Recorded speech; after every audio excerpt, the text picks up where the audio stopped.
This episode is a must listen if you want to use your podcast as your primary marketing tool. In this episode, I'm speaking with Dalene Higgins, the host of the Wealthy After 40 podcast. She tells us all about how she uses her podcast to attract aligned clients, build trust, and grow her business without relying on social media. Dalene started her show in 2023 and now has more than 140 episodes, strong SEO traction, as you can imagine from the title of her podcast, and a highly engaged Gen X listener base. Dalene is such an amazing person and an amazing podcaster, and I know that you're going to learn a lot from this.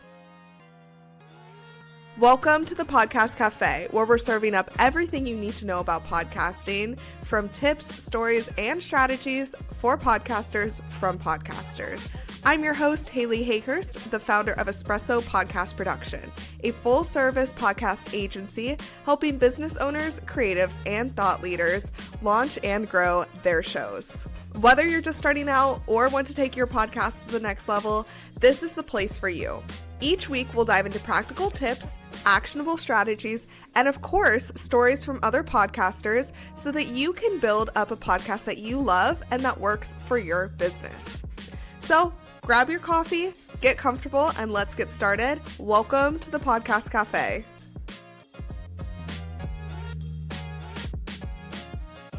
Hey Dalene, thank you so much for joining me in the Podcast Cafe. I am so excited to be here with you today. Oh, thank you for having me. I'm so excited to talk about podcasting. Of course. So I have to ask you, my very first question I ask all of my guests is, what is your go-to coffee order? Oh, usually black. Yeah. If I change it up, I definitely see if they have lavender. Lavender is my go-to, so. Okay, I've actually had a lot of people tell me lavender recently, which makes me think I need to go get a lavender latte or Americano or something soon. Yes. And, depends on the coffee shop if their lavender syrup's good or not. Mm-hmm. So try out a few if you don't like the first one, just because it really depends on that quality of that syrup. I had a Starbucks one. Yeah. It was like, okay, I'd come home to my husband. I'm like, you know what? I really missed more because I had to fast to go for a blood draw. So I'm like, I'll just grab Starbucks. So I come home and I'm like, I really just like your black coffee you make for me every morning. So yeah, no, sometimes just like the basics are the best for sure. Yeah. Okay, so you're the host of the Wealthy After 40 podcast.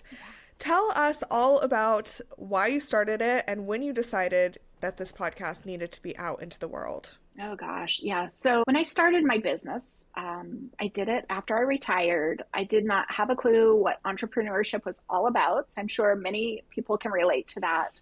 And I had been probably in business, about 6 months. And I had the idea of like, I would love to do a podcast, but I don't know what it's going to take, right? That fear of that is so complicated and so complex. And it wasn't like a priority. So I didn't really do much more. So fast forward about 3-4 months, I was a marketing coach and I found her because of her podcast. And so she's like, have you ever thought about doing a podcast? I said, yeah, but I don't know what to do. And so she walked me through, helped me get set up. So April of 23 was when it was born on tax day, because yes, I'm a numbers person. It's the day I chose. I just wanted to talk to everybody and share my knowledge about, really it's about budgeting and saving and making it through. My focus lately has been helping people get all of that in order so they can retire. I love that. And how did you learn everything about retirement? I mean, you retired pretty early, right? Yeah, so I was able to retire at 50. I did have a pension, but I had just changed jobs and I was sitting there and I'm like, okay, I did 17 years at my last job. I can do, and then I realized 13 years was when I could retire. So I kind of had that panic moment of, oh crap, what if I want to, right? What if I want to? And so I took that step that day.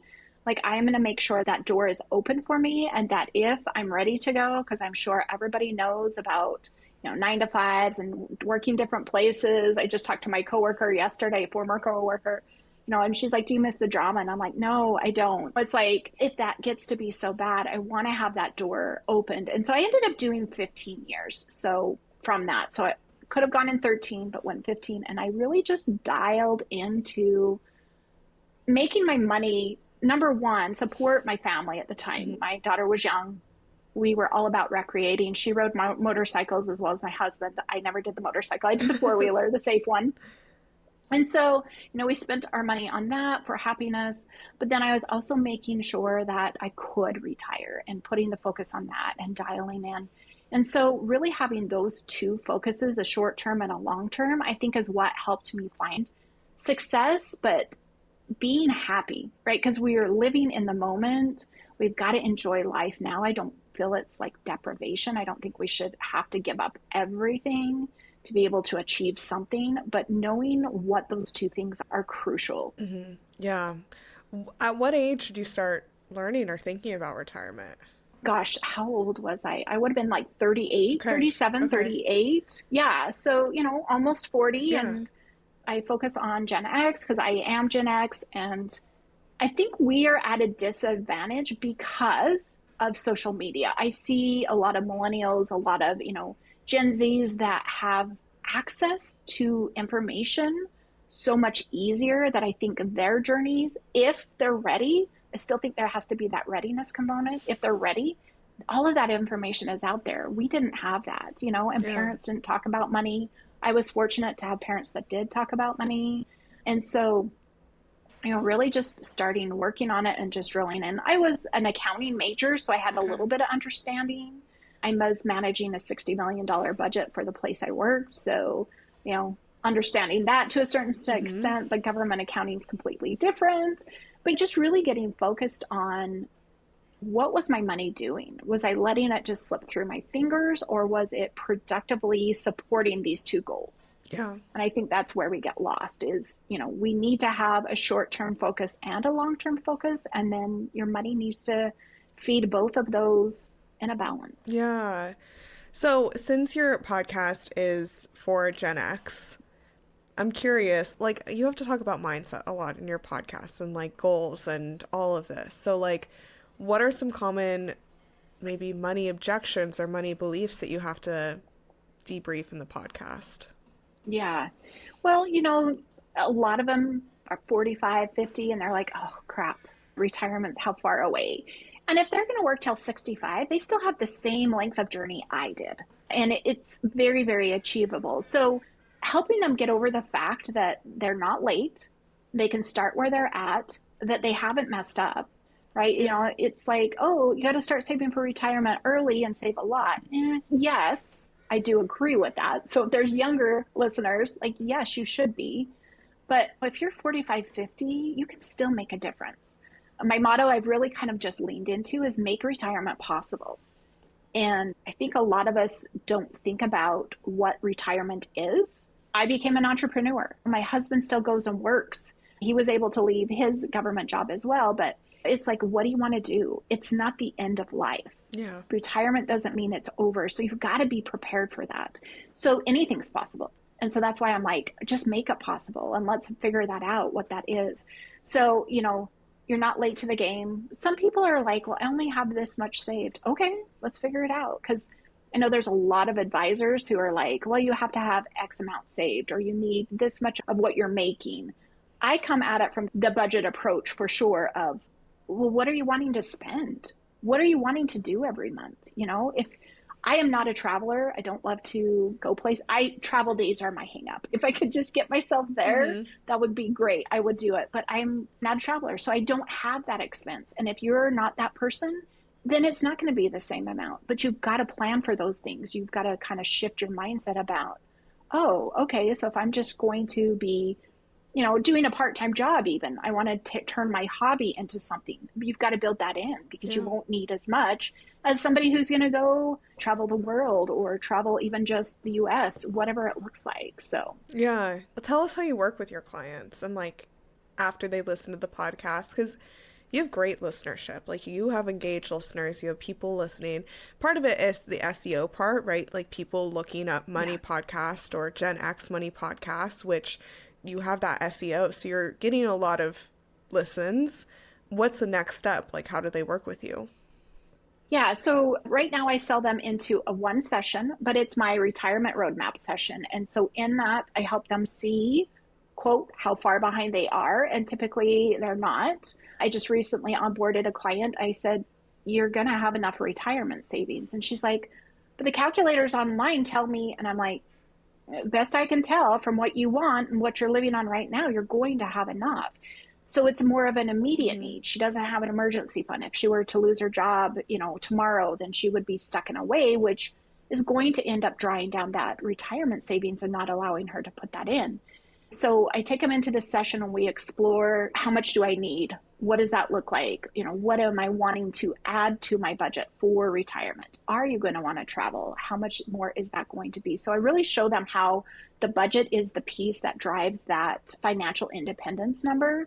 And that formula is really easy. You figure out what your annual expenses are and times it by 25. And most of the time, people are needing a lot less than what they're being told or what is being purported out there on social media. And it's because we get into those budget numbers and dial it in more closely. And I love working with Gen X because we are so close to retirement. You more than likely already know if you have a major health issue and how to plan for that. We already know what our desires truly, truly are. You think about 20s and 30s and you're like, I don't know what I want to do in retirement. I've only heard people talk about travel. So to dial in that number is a lot more difficult. So the older you are, I think it's easier to be able to go, all right, this is what it looks like. And so we work on that. And then it's what if? Well, what if you were to add $100 more a month or $500 more a month? Would you get there quicker? Could you shave off some years? And really exploring that, seeing where they're at. Most of them don't understand where their money's going. So I help them look at that. And I'm not a coach who comes in and like, well, being on this podcast, obviously I love coffee. Yeah. But, it's not about getting rid of those little things. Yeah. It's about enjoying life now. But where are you spending money that you feel unaligned with? And so it's in that area that you can then turn it into power for savings. And so until you can make that framework of a budget. So that's what we focus on in that first session is a current budget, retirement budget, how that works in. What if I were to retire before 59 and a half? What does that look like? What if I want to not get my Social Security until later, because there's 3 different drawdown dates. And so we just explore all of that in that first session. And then from there, I support them in implementing all of those changes and getting that money management system and helping them being able to control where they're really wanting their money to focus on. Yeah, that makes a lot of sense of breaking it down with them. And I know a lot of people avoid their finances. And so it is nice to have some hand holding and just some reassurance that, okay, I'm not totally screwed, right? And that's why people come and listen to financial podcasts, right? There's obviously different financial podcasts for different points in life. So curious, when you were starting your podcast, what makes you stand out from other Gen X money podcasts? I really lean into my coaching traits and what I believe, and I don't do it off a restriction or deprivation. Yeah. I really talk about, you already know what you want from your money. You've just got to have better clarity and more rein on that, on the things that's sifting through your fingers. And so I think talking to them about that, I've had clients come and say, I just like the way you said it. I liked the way that you said there is hope that I can make it, because, they're getting a lot of negative, like it's too late and they can't do this and, they're going to mess up or whatever. And I'm like, you know what? I'm just not that type of a person. I believe anything can be possible. A lot of the people worry that they're going to run out of money in retirement. I'm like, have you seen certain people live life without money? I think you're going to be okay. I think it's going to work out. You just got to understand how it can work out. Yeah. And I think the podcast really is a great way to get that across, because obviously people are listening to you and what you have to say, but they're building that connection with you whether you're in front of them or not, right? Like they're learning your techniques, your advice, like how you talk, all of these things without you having to like be on a one-on-one call with them. But of course the goal is to get them into your coaching session. So How do you not give it all away while still educating? Or what's your thought process on that part? Because I know that's a question a lot of podcasters have, is like, what if I tell everyone everything? Yeah. And initially I did like scrapple with that. It's like, what if I do tell them everything? Hmm. And then I decided, you know what? I can tell them everything because I believe like I work with practical first. So I do mindset also in coaching. But once you start applying these different systems and these different strategies, you're going to have challenges that you're going to face. Yeah. And if you're doing that on your own from just listening with the podcast, it's like, oh crap, what are we going to do? You know? And I just got off a call with a client and she's like, oh my gosh, I had this bad thing happen. And I'm like, I said, I know this sounds bad, but I love when bad things happen when we're working in coaching because it's a Mm-hmm. live, real scenario and I can walk you through that and we can explore it and really find out like what your thoughts are about money. You know, and I don't think an individual can do that on their own. They might stay stuck longer, not understanding that their beliefs are holding them back, that, you know, maybe their confidence, whatever that is. So I really do try to give value every episode. Number one, to show them how to do something and that they can do something. And then if they're looking for more in such a short amount of time, come and work with me. Let's double these things that's happening. Let's have you have one of these wins every single day Mm-hmm. or, you know, 12 in a week. It doesn't have to just be a few, but greater and more dialed in to the individual. So that's the thing. I'm like, talking to listeners, I'm talking to Gen X as a whole and just trying to say, okay, this is what you're struggling with, which is what they all are.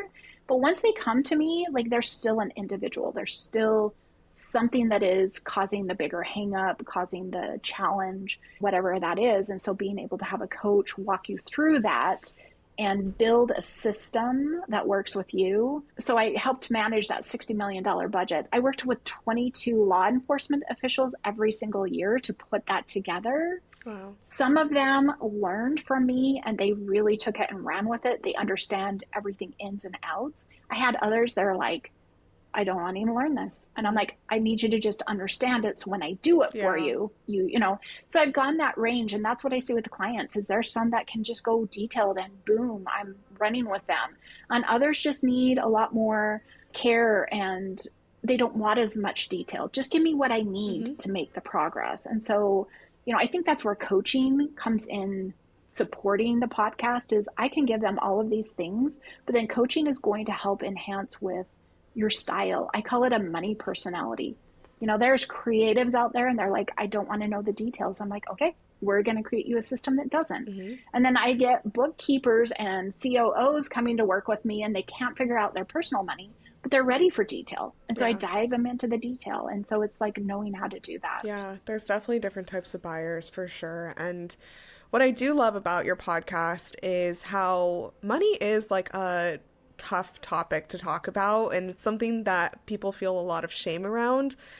I know at different spots of your life, you know, when you are over 40, you might feel like you should already have it figured out, and Yeah. there's probably a lot of shame that comes with it if you don't. And so the podcast really is a place for people to come and listen to you and trust you before they tell you. You know, I know someone who's a CFO here in Seattle, and she's like, whenever someone comes to me and shows me their books or whatever, it feels like they're opening their Komodo to me or something like that. And I think that's such a Yes. good reference or analogy because it is very vulnerable. Yeah. And I try to share like on the podcast, like, hey, when you come work with me, I don't see your numbers the way you do. Like you feel bad about them. There's a lot of emotion. To me, I'm like, okay, what do you want to do? How do you want to do this? You know, it's just a starting point for Hmm. me. I could care less what you did 10 years ago. Yeah. I could care less what you did last week. Like, tell me what's going on Yeah. and where you want to go. And so recognizing that, like, it's probably easier to do personal finances than business because they do have to go back. But I don't, I'm like, just tell me where you're at Yeah. right now and let's get you moving forward. And so a lot of them have felt vulnerable. And I know in the beginning, you know, it's like you said, coming and seeing and finding and learning something different. Most of my clients come and think I'm just going to show them like everything that's wrong.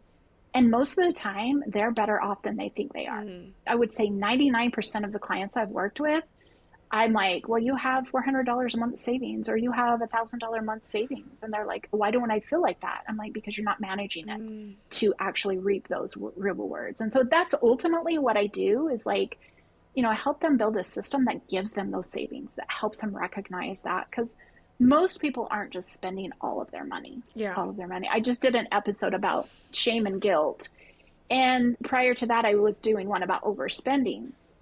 But overspending to some people is like, well, I bought something I didn't really need to buy. To me, overspending is, well, I went and spent $2,000 and I know I didn't have the money. That's overspending. But then shame and guilt can come in all shapes and forms, and it comes from these little things just because you're wanting to make something right and your actions aren't giving you the results you want. So you think it's you.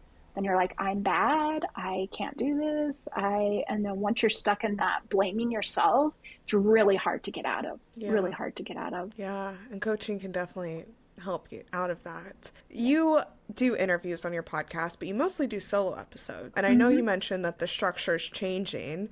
Tell us the process behind the structure of the podcast. Yeah. So, I've recently just gone to solo. I felt like I needed to almost dial into the topics even more specific, and not be so broad. And so I'm like, I need to deliver to my listeners twice a week and talk about things more specifically and more repeatable, but in a different way. So like coming at it from a different angle. So really, I'm just trying to hit them with understanding why a budget is important, how that leads them to retirement, what they should be thinking about retirement. And so, if there's questions that I'm seeing out there or situations, I just have to share, I recorded a very bold episode. It's going to come out towards the end of August. But I'd seen and I was involved in some very financial situations that I'm like, okay, you've got to start, people, or you're going to find yourself in these situations. So one was a comment in a Facebook group, and I've seen this more than once, of children worried about their retiring parents because they haven't done anything, but they're 3 years away and they're like, well, we want to retire in 3 years. It's like, why are you waiting until you're 67? You know that you can get the full amount at Social Security at 70. Why are you waiting? Like, what are we waiting for? So I just went really boldly. So as far as structure, I just kind of go with what's hitting me at the moment, what I'm getting from clients, what I'm getting from free calls, and just kind of delivering that. And so I really just tried to help them understand, like, what is the problem, why they're experiencing it. And then I always love to help them create an actionable step, like get you moving forward. So my podcast isn't just about, well, here's all the information. And they're like, well, I would love to do something. I do give them something to do. Yeah, like some action steps. And you have a few freebies too. Tell us about those. Yes. Yeah. So the main one right now I have is my retirement ready checklist. And so I've just broken it out into 8 areas. Some I haven't done because I'm only 54, just turned 54 this month. But so there's some I haven't done, like Social Security, I haven't enacted yet. But it's always been a thought process. So it's the 8 areas that you need to concern yourself with. And it starts you with step 1, which is really getting your money in order. But I give you the little steps underneath, and it walks you all the way through. Step 8, and I talk about this in a couple of episodes, it's my repeatable step. There's a point that you need to be educating yourself about financial stuff. You're going to get stuck somewhere. You need to understand that. You've got to learn what you can. You can't just bury your head in the sand about everything. And you can't know everything either. But the step that helped me, I would just pick one focus on my financial journey, and I'd learn everything I could about it. What are people doing for this? What are their thoughts about this? What are experts telling me? And then I'd take what I want and I'd implement it, pick another subject. And so that's step number 8. So kind of lays out very simply a checklist, and the emails that come with it do have podcast episodes associated with if you want to learn more, or this is how I can support you in this realm of it. So working, tying that together and getting listeners back to the podcast is also the focus of my lead magnet. Yeah, because the podcast is your marketing tool, right? Like that's the number one thing you do. I know you mentioned you don't love social media, but you have great listenership. So the podcast really is the marketing. Yes. Yeah. Yeah. So I just, all my emails are like, go back to the podcast, or, hey, come hang out Mm, with me. And I shared yeah. this episode because of, so if you get on my email list, you understand a little bit more of why I created the episodes, what you can expect from them. So, Yeah. How many episodes do you have now? oh gosh, so the one I recorded yesterday was 142. Okay. Yeah. I was like, I know you have a So lot of episodes. And yeah, so, like, it yeah, makes sense to repurpose those in the emails to get people, because as much as people love the podcast, getting them to listen to 142 episodes is nearly impossible. And so, yes, like, when you have 10 episodes, when you have 20 episodes, like, yeah, people can go and binge listen to those. But when yeah. you have more, like 140, it is important to point them back to the ones that might be relevant, because that's why we create them, for the longevity of it. So Exactly. that's great that you do that. Exactly. I always got caught up in the one episode. Like, will this have them coming to me? And then once I realized, like, it's just part of the process, like, what am I delivering? So if somebody is still caught up on well, is this the right one? Is this the right order? I finally got past that. I mean, I do them where they make sense, and I'm covering all of my content pillars and all of the subjects Mm-hmm. that way. But I don't get so caught up in, okay, well, does this one make sense today? Does this one make sense Yeah. after that one? So yeah, Yeah, just putting them out is the most important thing. And I remember a while ago when we were working together, what we talked about was like the different seasons of where people are in their financial journey and like what's relevant when. And you just yeah, mentioned that, this time of year is really big for retirement planning. And yeah. so, how do you use that to your benefit?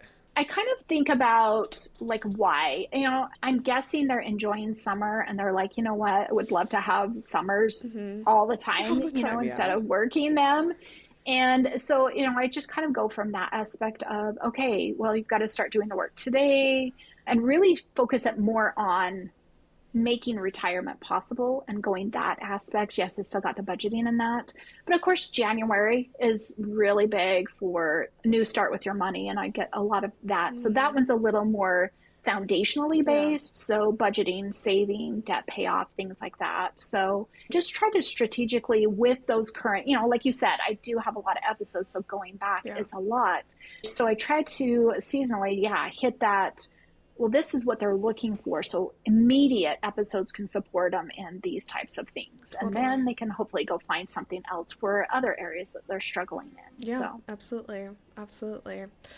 Well, I have some rapid fire questions that I want to get into with you. okay. So, my first one is, do you remember the first podcast you ever listened to? Or No. like the first one that left an impact on you? The one that left an impact was my marketing coach. And she has since gone, like, she is no longer in business. She's a Mm. young mom, but I can't remember what hers was called, but I loved it. It made such a huge impact in me. Her style, Mm. like, I resonated with her. Hers wasn't the first one I had listened to, Yeah. so that's what I love about podcasts. You can go in search of something and listen and kind of get the sense of their style, Yeah. their support. And so, yeah, it was hers. Yeah. What's her name? Natalie Blankush. Okay. Amazing. What Yeah. podcast do you recommend people listening to? Other than your Oh, own, of God. course. Other than my own. Well, okay. I love Haley's, Oh, well, thank you. especially this one. Thank you. It's directed me to a lot of different resources, which I have absolutely loved. Money Nerds. She's another financial coach and she targets younger generations. So she is in the thick of, she just had a baby. And so she, shares about like landscaping her first home and Mm. then the cost of a baby. Her baby was in NICU, how she afforded the costs of that. So if you're somebody that's more in that realm and not my realm where the sandwich generation and empty nesters, I would definitely go listen to her. For business finances, there is Intentionally Wealthy. Her name's Mandy Thomas. I love her approach, her concept. She shares all that she's doing in personal as well as business. Mm-hmm. And another business one for those ADHDers is Money. I think she calls herself Money Okay. Mindset. And she does it with another financial coach. And so they're coming from that. If you're that type of person, and helping business owners really dial into staying focused on their numbers and how they can work that way. So Very cool. Okay, I'll put all of those in the show notes. Where do you listen to your podcasts? I just listen to them on my phone, usually at home, either when I'm cooking dinner or cleaning. Sometimes if I'm walking on the treadmill, that's not what I usually do for my working out. So yeah, sometimes I'll do it if I am like struggling with a subject. Yeah. I'll go find somebody that I know and scroll through more specifically. I've been, like you said, focusing on SEO. So there's a couple of ones I'll go and see what their most recent is and just kind of listen to those in the moment to support like the feelings and the challenges I'm having. And most of the time it's just that reiteration and that encouragement, like you're on the right path, just keep going. So Totally. Besides the financial industry, what other podcast genres do you enjoy? Okay, I don't do true crime. No, me I lived either. true crime for 32 years. People are like, you don't? I'm like, I lived it. I was a part of it. So no, I just don't. I do love to grab a podcast that talks about books. I'm an avid reader. So whether it's romance or fiction of any kind, I love to go listen to what they're talking about, especially if it's a series I like or something like that. Then I'll go dive into some of those. Fitness, especially for those, over 50 and what they're talking about, menopause, all of those fun things. So I really head into, fitness that way as well. I was recommended Mindset Mentor. Oh, yeah, I can't that's a remember great his podcast, name. Rob Dial Jr. Yeah. And so I listened to him for a little while. So I like those as well. Yeah. Very cool. When you say you lived true crime for 32 years, was it the job that you had? Yeah, I worked law enforcement. So my first 17 years, first I was a records secretary. So I processed all the reports. We typed them up. Cops were not typing their own reports back in those days. And so anything from, I lived in a city that didn't have a ton of murders, but I did do my set of homicides or murder suicides or different things like that. So I saw a lot accidents, as well as actual crime and stuff. And so from records, I went to detective secretary. I don't know why the other day I was like listing all of the things I could do. It's like I was prepping to go apply for a job. And I'm like, in my very first early time, I actually did pat downs. Wow. Because there were no female cops at the time. They had one and she moved to somewhere else.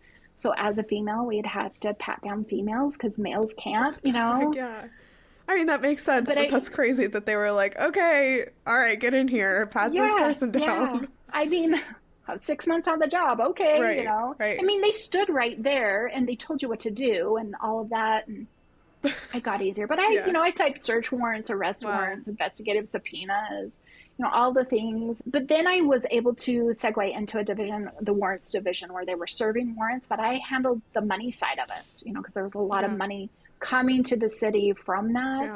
So that's where I first kind of took my step into that way. But, everything that goes on, sometimes I'm like, oh yeah, they'll say like, oh, well, the police don't know this. And I'm like, yeah, they do. Yeah, they do. They're just not telling you. So I still, it's still hard, but I'm not a true crime fan either, but I've never been in the industry, but no. Yeah. It's just gruesome. Yeah. And that's okay that people are. I'm totally fine with that. I had a friend that was, and like, she lived it. She loved it. I'm like, that's great. That's great. Totally. And all of the cops when I was working there, like they had been there for years. So they would share their stories, but also it's not just about the crime. That if there was a podcast out there about that, I would love that. No, that's very interesting. So okay. Yeah. Well, no, I just had to ask. I was like, huh. Yeah, I did it all.